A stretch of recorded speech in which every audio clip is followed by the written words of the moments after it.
मित्रांनो, पुन्हा एकदा तुमचं स्वागत आहे आपल्या 10,000 इंग्लिश वर्ड्स या सिरीजमध्ये, ज्या ठिकाणी आपण दररोज 25 नवीन इंग्लिश शब्द तुमच्यासाठी घेऊन येतोय. बघा मित्रांनो, 33वा पार्ट आहे. याच्यापूर्वीचे पार्ट्स पाहण्यासाठी आमच्या चॅनलच्या प्लेलिस्टमध्ये जाऊन तुम्ही पाहू शकता. बघा, प्रत्येक व्हिडिओमध्ये आपण 25 शब्द असे 400 व्हिडिओज बनवतोय, म्हणजे 10,000 शब्द मित्रांनो या सिरीजमध्ये आपण पूर्ण करतोय. बघा, सुरुवातीला आपण इंग्लिश शब्द विचारतोय, त्याचं वाचन कसं करायचं, त्याचं मराठीमध्ये अर्थ काय आहे, आणि शेवटी फक्त मी मराठीमध्ये शब्द विचारतोय. तुम्ही सांगायचं की त्या शब्दासाठी इंग्लिशमध्ये कुठला शब्द आपण पाहिला होता, जेणेकरून चांगल्या प्रकारे तुमचा सराव होऊन जाईल.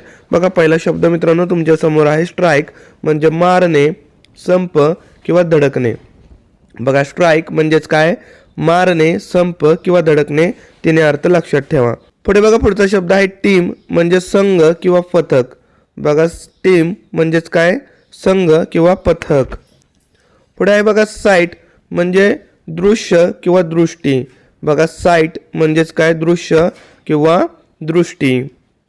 पुढे आहे सॉर्ट, म्हणजे प्रकार किंवा क्रमवारी लावणे. बघा, सॉर्ट म्हणजेच काय? प्रकार किंवा क्रमवारी लावणे. पुढे आहे स्ट्रॉंग, म्हणजे मजबूत किंवा बलवान. बघा, स्ट्रॉंग म्हणजेच काय? मजबूत किंवा बलवान. पुढे आहे टीयर, म्हणजे अश्रू किंवा फाडणे. बघा, टीयर म्हणजेच काय? अश्रू किंवा फाडणे. दोन्ही अर्थ बघा लक्षात ठेवा.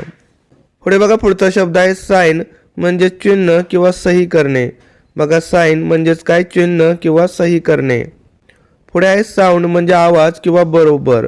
बघा, साऊंड म्हणजेच काय? आवाज किंवा बरोबर. पुढे आहे स्टुडंट, म्हणजे विद्यार्थी. बघा, स्टुडंट म्हणजेच काय? विद्यार्थी. पुढे आहे टेलिफोन, म्हणजे दूरध्वनी. बघा, टेलिफोन म्हणजेच काय? दूरध्वनी. पुढे आहे सिली, म्हणजे मूर्ख किंवा फालतू. बघा, सिली म्हणजेच काय? मूर्ख किंवा फालतू. पुढे आहे बघा साऊथ, म्हणजे दक्षिण. बघा, साऊथ म्हणजेच काय? दक्षिण. पुढे आहे स्टडी, म्हणजे अभ्यास किंवा अभ्यास करणे. बघा, स्टडी म्हणजेच काय? अभ्यास किंवा अभ्यास करणे.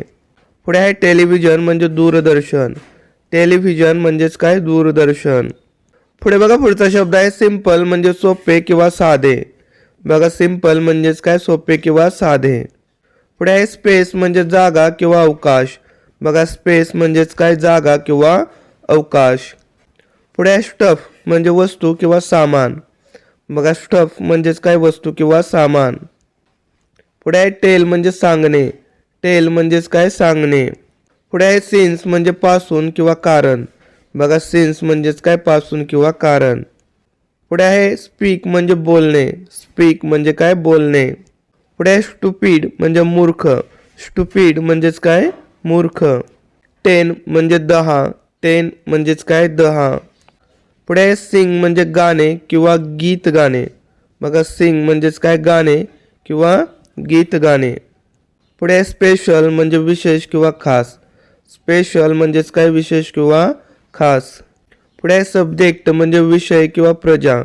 सब्जेक्ट म्हणजे काय? विषय किंवा प्रजा. बघा, राजाच्या खालची जी प्रजा आहे त्याच्यासाठी कधी कधी वापरला जातो शब्द. अशा प्रकारे बघा मित्रांनो, आपण 25 इंग्लिश शब्द आणि त्याचे अर्थ पाहिलेत. आता फक्त मी मराठी शब्द उच्चारतोय, तुम्ही त्याच्यासाठी इंग्लिश शब्द सांगण्याचा प्रयत्न करायचा आहे.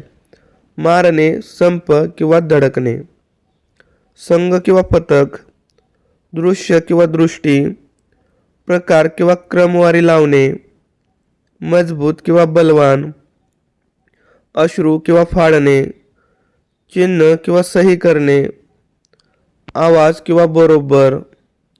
विद्यार्थी. दूरध्वनी. मूर्ख किंवा फालतू.